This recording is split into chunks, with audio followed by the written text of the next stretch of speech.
Welcome, welcome, welcome. Welcome to World Endangered Writing Day, the first such World Endangered Writing Day in history, I suspect, but we hope not the last. So, one of the questions that we ask over and over again is, what is writing?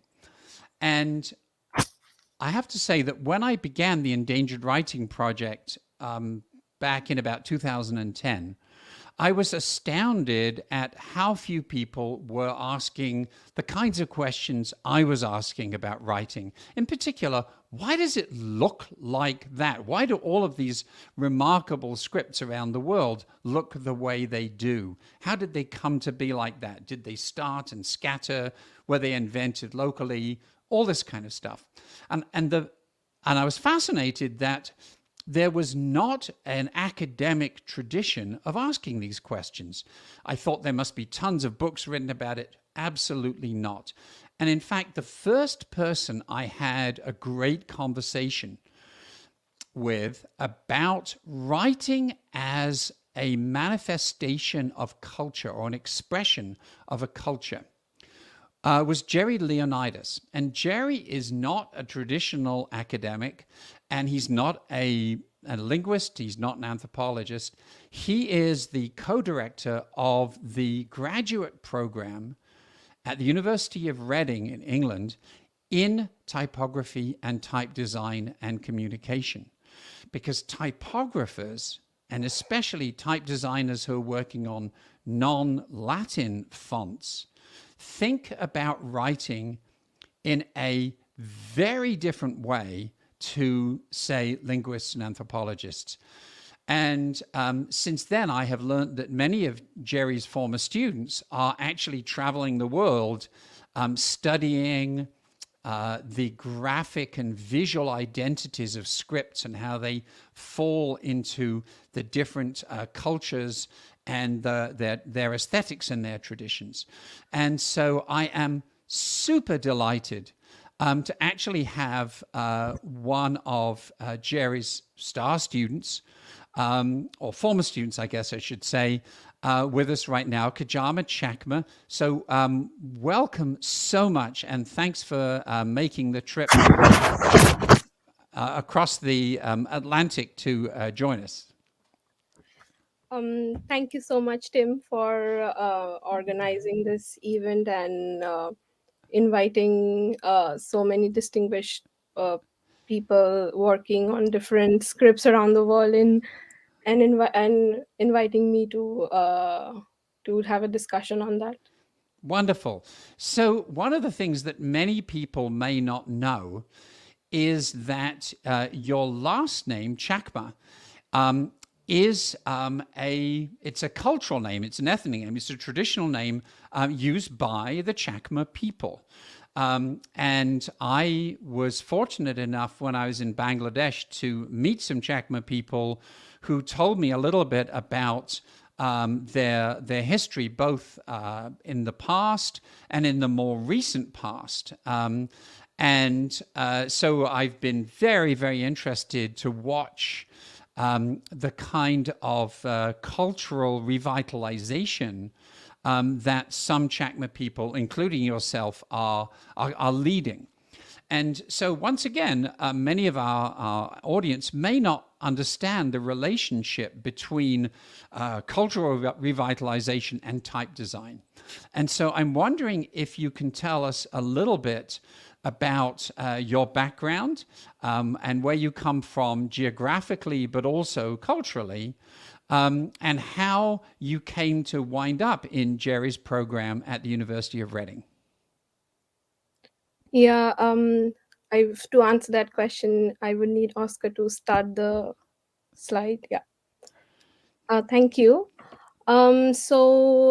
Professionally, I am a graphic and type designer and a very young researcher, to put it exactly. And I come from Tripura. It's in the northeastern part of India. I don't know if many people know that the northeastern part of India has a lot of diversity in terms of communities, ethnic communities that are there, and Chakma is also one of them. And how do I go to the next slide?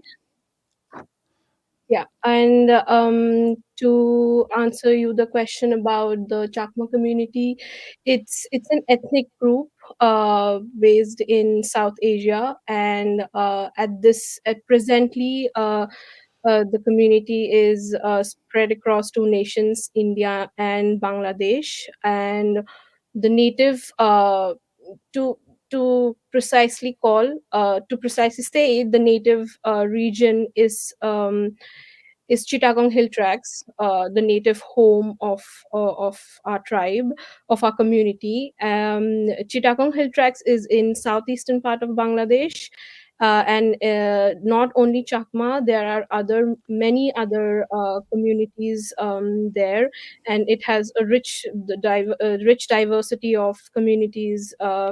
And one of our speakers later on, I don't know how to pronounce his name, but his community Marma is also from that area. Due to various reasons like conflicts, ethnic conflicts, violence, and a lot of developmental projects, the communities had to migrate, and the Chakma community migrated to Tripura, which is just across the border. In India, and Mizoram and Arunachal Pradesh. Like that's where I come from in Tripura, India. But yeah, that's where the community is based out of. To like exactly answer your question. Yes. So tell us about your personal journey. What got you interested in developing a new Chakma font? Because there is a Chakma font. I believe there's a Google Noto Sans Chakma. There may be others. Tell me why you got involved in that process. I During my final years of my undergraduate course, I was working with Ishan Khosla. He has a project called the Type Craft Initiative, where he has been trying to transform different crafts from India into typefaces, and I got a chance to work in that project, and that project made me realize the importance of my own community and where I come from, and do we have a script. And because the generation that I come from, we don't have so much information, or we don't know that this is our script. For example, me, I'm still learning how to read and write in Chakma. My parents, my grandparents, they don't know how to read and write in Chakma. We have all uh, learned a different language. Like I studied in English, my parents studied in Bengali, but we never got the chance to read and write in our own script. And that's what got me into this. The first question is, how do I design a Chakma typeface, and how to do that I need to learn how to design a typeface. And that led me to, if we can go to the slide, sorry, the next slide. Yeah, that led me to the University of Reading, and the Department of Typography and Graphic Communication is one of the leading programs in typeface design. One of the main highlights of the program is it provides it provides education, or imparts education of type design of different scripts other than Latin, global scripts. I would say I prefer not to use the term non-Latin. I prefer to use the term global scripts. And that's what led me to a University of Reading. And I also personally, as a graphic designer, had interest in type design, learn more about type design, but wanting to design a script wanting to design a typeface on my own script is what like led me here to the University of Reading. So I ought to clarify something, because many of our audience may not understand how it is that, for example, someone from the Chakma people could not know their own language and their script. So I have an anecdote about that. I was in Bangladesh in 2012, and I met a number of people from ethnic communities, especially in the Chittagong Hill Tracts, and one of whom was Chakma. And he was probably in his 40s at the time, and he was quite successful. He was living in Dhaka, the capital.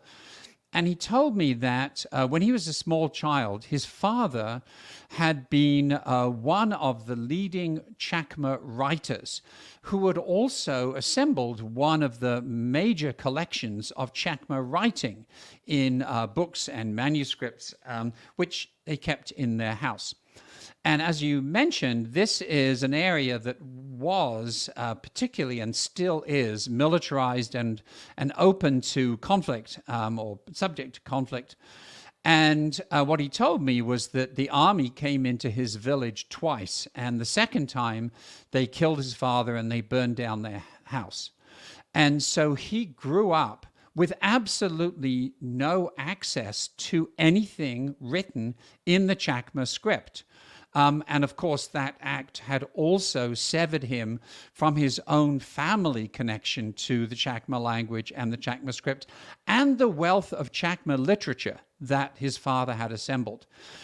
So there are people who have never seen or thought of such circumstances who talk in terms of languages and scripts like dying out, or just somehow becoming unnecessary or obsolete.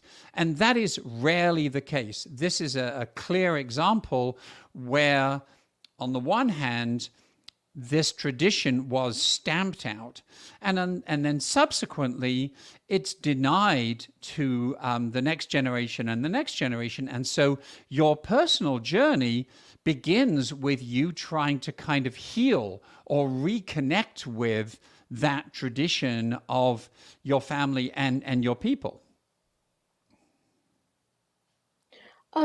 There, to be very honest, like the example that you just mentioned is one of the reasons why the script or is not so well known or practiced within the community. To put it in a very simple way, it was the script was accessible to only a certain group of individuals in the community. For example, Buddhist monks, they used the script to write uh, the Buddhist hymns in the script. And for example, I don't know, I'm still researching, and why, from where did these Buddhist monks learn how to read and write Chakma, and how did they um, from where, how was it invented, what are the origins? This is something that I'm still researching on.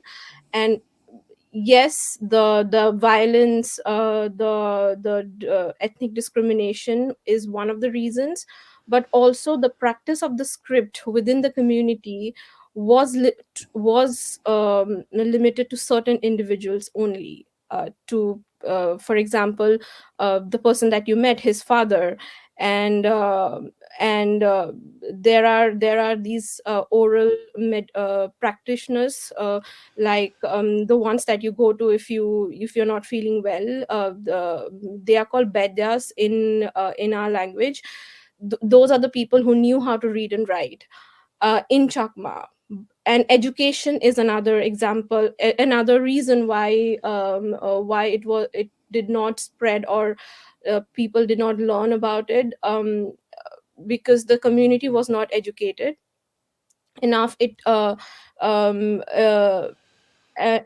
when the community started, uh, I don't know, going to more urban areas to learn, to educate themselves, the script, the educational institutes did not have the medium the chak- of the usage of the Chakma script. The educational institutes were either in English or in Bengali or whatever regional language it was. Right. So there are several reasons why the script did not get the importance that it needed, it required to become as widespread as, like, let's say, English or Hindi or Bengali.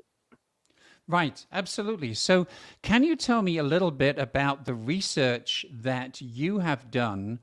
Um, because, um, again, the Latin alphabet is used by so many different cultures. I mean, it's used by more people than all the other alphabets and all the other scripts in the world combined. So, consequently, we don't really understand the connection between a culture and its language and its script because it's used by everybody. So, my understanding is that in the program at Reading, one of the things that you're asked to do is to research and get a better understanding of, so to speak, the graphic identity of your language and of your people. So, can you tell me what you actually did in order to research that? In If we could go to the next slide after this, another after this. Yes. So ca- uh, th- any script is the script is a visual representation of a certain language, whether it's let's say Arabic or let's say the Chakma script. It is a visual representation of the culture, and it's really important to be respectful of the traditions that a community or a culture has maintained. And it's important to learn about those traditions. What are those traditions? One, when the script originated, what were the people practicing, and why those certain traditions are important to them. It's important to learn and research why it aligns with that community's cultural traditions. That is the reason we need to research, and that this is what we have been introduced to at the program, of understanding the geography, where the script is coming from, what people are using it, where is it used in communication. Are they like writing letters? Is there some kind of trade happening where um, uh, where the script is being used? Is there some kind of manuscript? These are the sort of areas that you need to look at, you need to research at, you need to inform yourself before making a design decision, because your decisions need to be inclusive of all the traditions, the culture, and be respectful. Be respectful to them. And I would imagine also it would be very important to know what tools were used and what surfaces or media were used to write on. Yes, it is to be to it is very, very important, the tool with which the old masters or people who started writing it, they start was used. The tool is an important aspect when we look at type design. um, uh, yeah. Because presumably the relationship between the tool and the surface is so important that there are plenty of writing surfaces, for example, bamboo or palm leaf, where in order to use them for writing, they are going to dictate both what tool you use and also the shapes of the letters that you can actually create using those materials. Yes, the surface that you are using to write definitely dictates, because if somebody is trying to write on let's say a bamboo surface, the tool has to be sharp in order to make creases.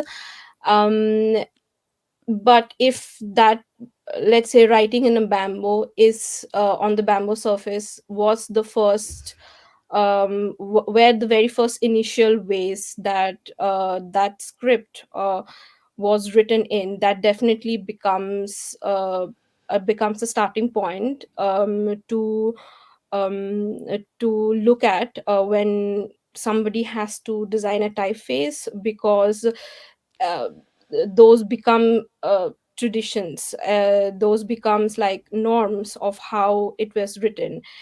And also the way a stool moves defines the structure of the letter form, to be more technical about, if I have to say.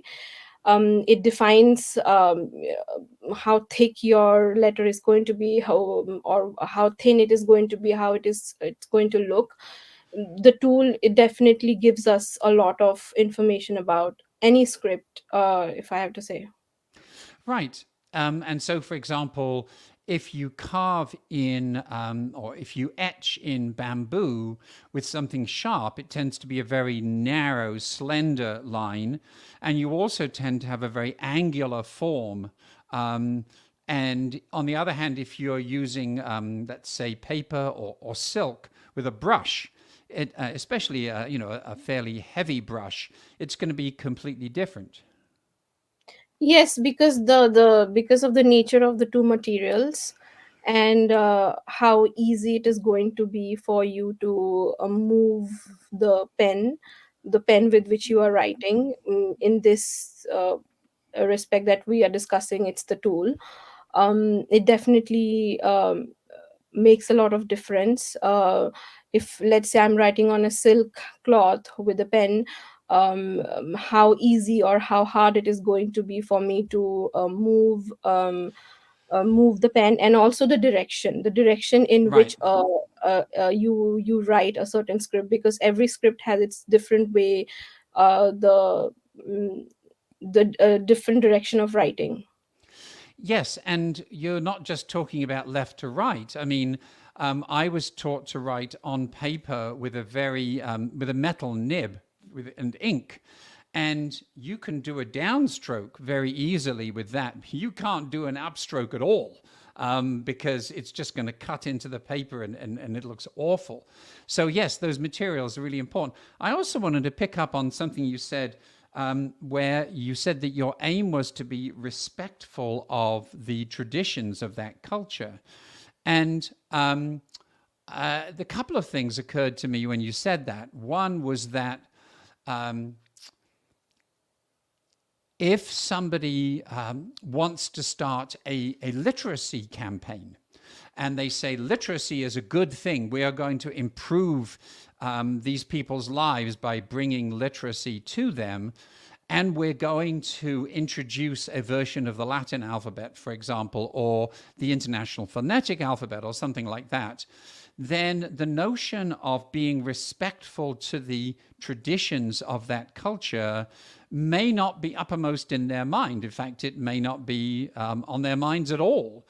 So you're talking about a sort of a much more respectful attitude to the people and their kind of cultural graphic identity over a long period of time.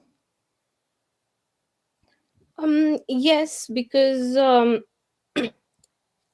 if I talk about handwriting, handwriting is has the touch of an individual's hand, of how they're writing it. And but when we talk about a font or a typeface, it's it's a it's a certain design that has been done, um, and that's where the need of respecting traditions come to importance, because there is a certain way the pen moves. The pen that moves in Latin is opposite to the way it moves in, let's say, Arabic. And if I am going to use the direction of Latin to write Arabic, it is going to be disrespectful to the traditions of Arabic. So that is the example that I can give you. And it also seems to me that you're touching on an even bigger issue, which is that the entire notion of being respectful to tradition is not really uppermost in many people's minds in the West, where there is a much stronger influence on innovation, for example. And it's like, let's create something that is new and different, as opposed to let's create something that connects us to our ancestors and our tradition.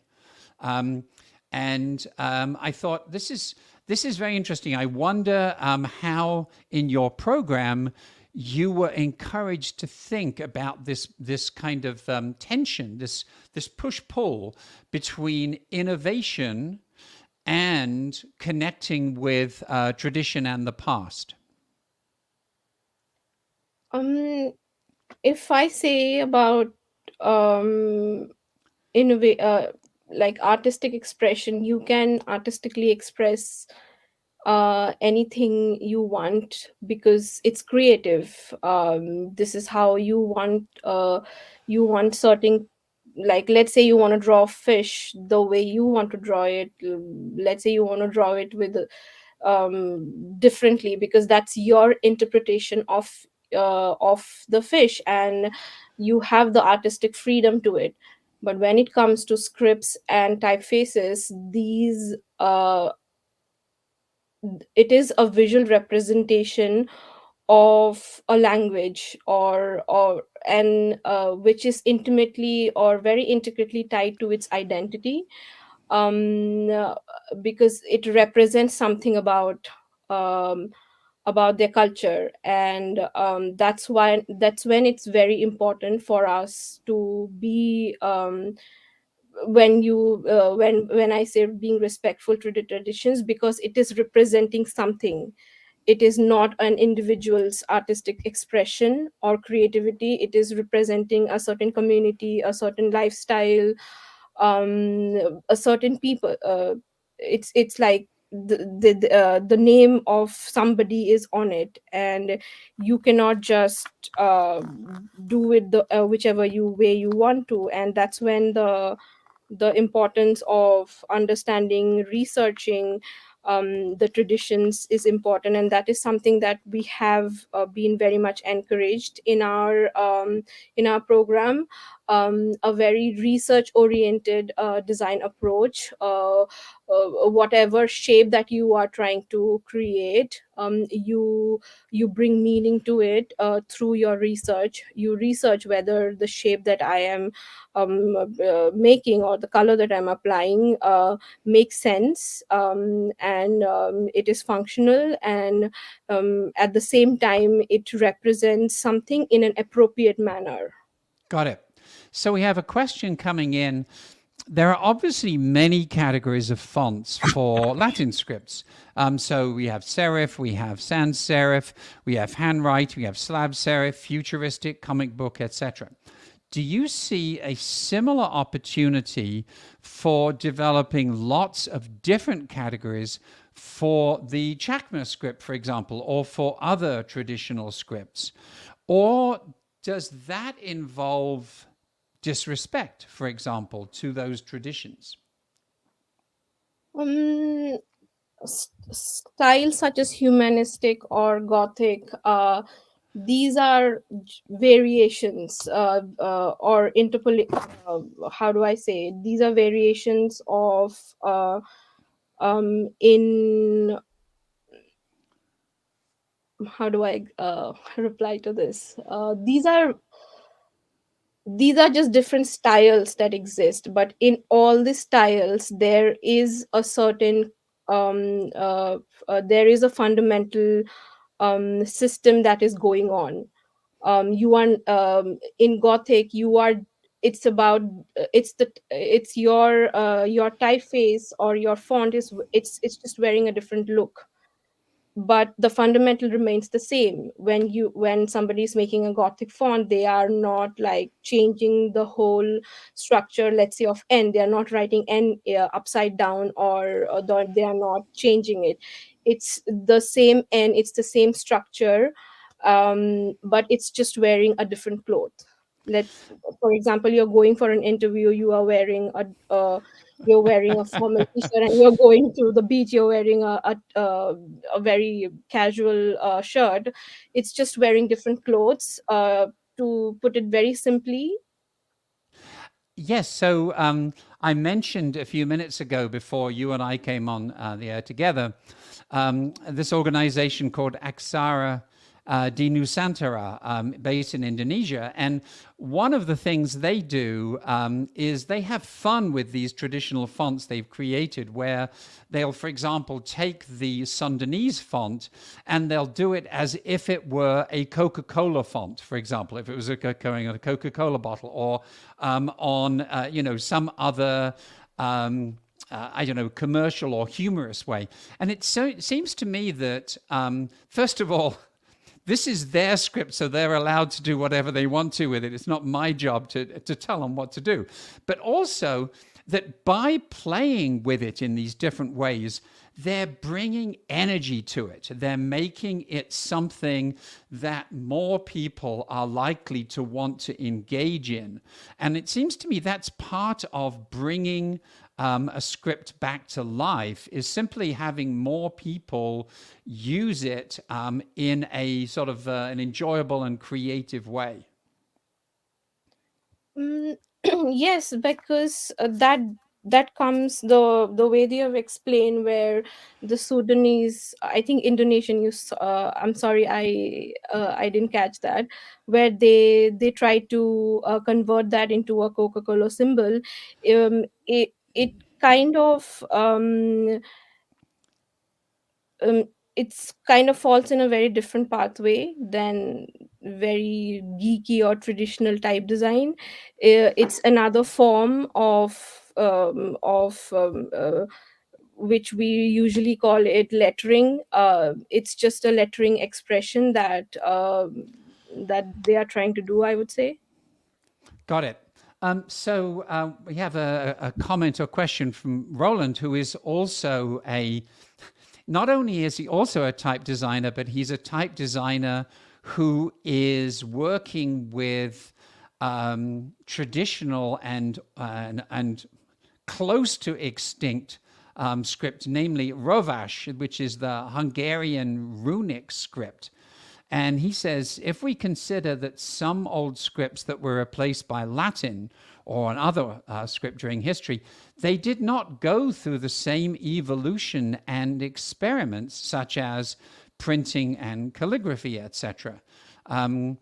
So in a sense, has how has it affected Chakma that it has spent a period of time not being used in printing and not being digitized and widely used on digital devices? Yes, this is what I found in my initial research, that whenever we studied scripts such as Latin or let's say Arabic, they all went through a certain pathway.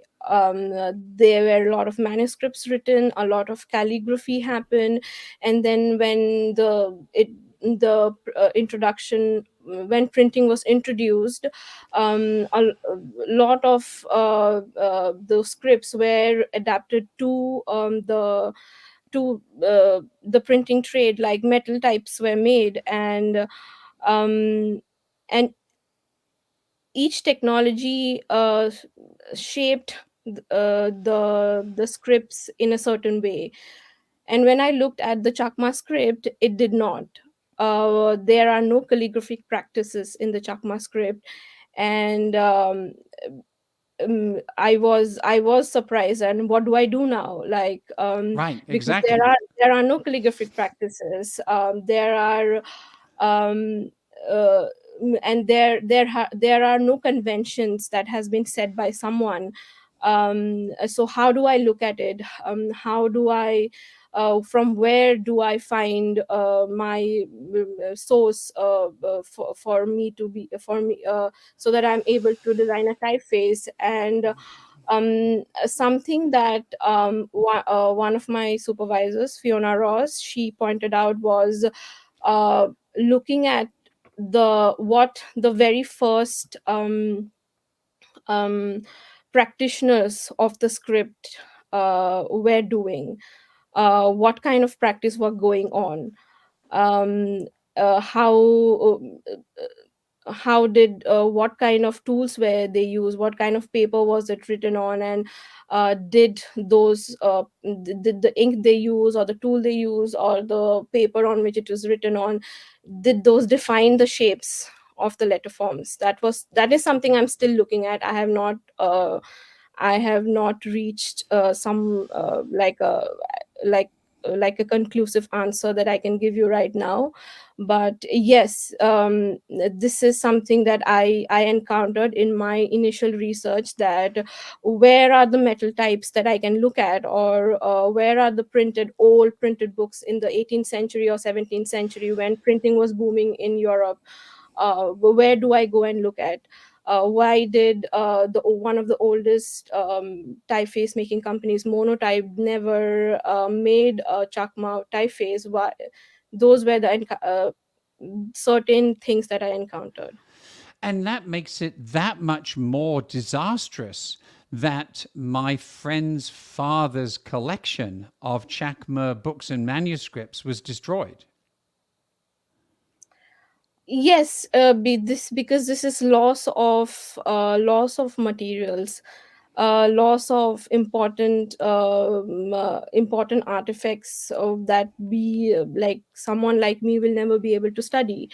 um, uh, uh, and also something that I would like to mention that I encountered is lack of archival resources. You will find amazing archival institute like British Museum or British Library, where it's really impossible not to find any archives of a script, because of the colonization that the British Empire did. But it was hard for me to find any manuscripts or any old written artifacts that were preserved or archived at the British Library or at the British Museum. And this is something that I want to encounter in my future journeys of research, um, of lack of archives for of scripts or artifacts of communities like mine. Like, I'm very underrepresented, and uh, yeah, this is something that I would want to uh, look into, because there is lack of archives. And Yes. And in fact, when we think about that act of burning down that Chakma house, we tend to think in terms of the loss of content. So, for example, I'm sure there was a pharmacopoeia. There were medical plants, for example, that we used for healing. And so we think in terms of, yes, that is obviously a devastating loss of content and information. But what you're saying is that it also creates a devastating loss of that tradition of cultural representation, just the examples and the forms of writing itself.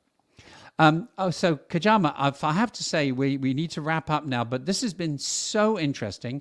I wish you absolutely the best in your continuing efforts to find those cultural artifacts, to find those archive materials, and to start developing the fonts that I hope will be used increasingly by the Chakma people in years to come.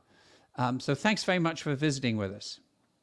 thank you so much for inviting me to talk and organizing this. It's definitely something that gives a lot of encouragement to underrepresented and minority communities like us.